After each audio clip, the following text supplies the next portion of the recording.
அவர் அவர்னா யாரு? கர்த்தர்.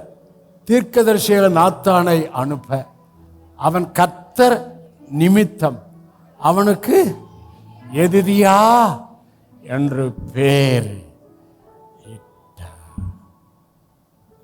இது கர்த்தர் வச்ச பேரு. இது தீர்க்க தரிசனம். ஒண்ணு தெரியுமா? கர்த்தருடைய நாமம் உங்களுக்கு தரிக்கப்பட்டிருக்கு. இந்த வெளிப்பாடு கொடுத்ததுனால தான் 20 வருஷத்துக்கு மேல இருக்கும், 25 வருஷத்துக்கு 20, 22, 23 வருஷம் இருக்கும். மார்ட்டின் ராபர்ட் என்ற பெயரை மார்ட்டின் எல்ஷடா என்று கர்த்தர் வெளிப்பாட்டுக்குள்ளே மாற்றினேன்.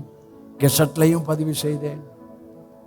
கர்த்தர் மறுபடியும் தீர்க்கதரிசி அனுப்பிச்சு, முதல்ல அனுப்பிச்சது நீ பாவம் செஞ்ச, கர்த்தர் இறங்கிட்டாரு, உன் பிள்ளைய அடிப்பார்னு சொன்னவன் மறுபடியும் நாத்தான் வேல்ட்ட செய்தி அனுப்புறாரு, பேர் சொல்லி அனுப்புறாரு. அவனுக்கு என்னது? எதிதியா என்ற பெயர் கர்த்தர் வச்ச பெயர். எதிதியா என்றால் என்ன அர்த்தம் தெரியுமா? My beloved son. தப்பா பிறந்தவன். என்ன கர்த்தர் பேர்? நீ அப்படி நினைச்சிடாத, நீ அப்படி நினைக்காதரான்னு தான் அர்த்தம். சொல்ற புரியுதா? பச்சைமலை ஓ மகனை அப்படி நினைக்காத. தாவீதே உன் மகனை அப்படி நினைக்காத, வேற நினைவு வச்சுக்கிற. அடுத்து உனக்கு அடுத்து அவனை தானே வைக்க போற சிங்காசனத்துல.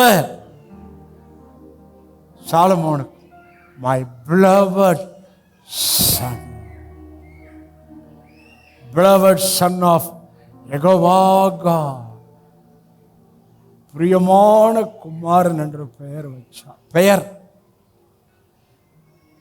இதுவரைக்கும் சொல்லிக்கிறேன், இவர் என்னுடைய நேசகுமாரன், இவரில் பிரியமாய் இருக்கிறேன். நாம அவருடைய நேசகுமார்கள், நம்மில் அவர் பிரியமாய். இப்ப இன்னைக்கு உங்களுக்கு எனக்கு என்ன பெயர் வச்சுக்கிறார்? பேர் எதிரியா அல்லது நான் யெகோவா காடுடைய நேசகுமாரன் என்ற பெயர் எனக்கு இன்னைக்கு வைத்திருக்கிறார். உங்கள் எல்லாருக்கும் வானத்தை பூமி உடைய டாடி காட் இன்னைக்கு ஒரு பெயர் வச்சுக்கிறார்.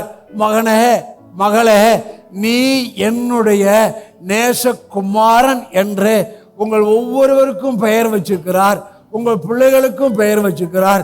இந்த சபைக்கு பெயரே பிதாவுடைய நேச குமாரன்.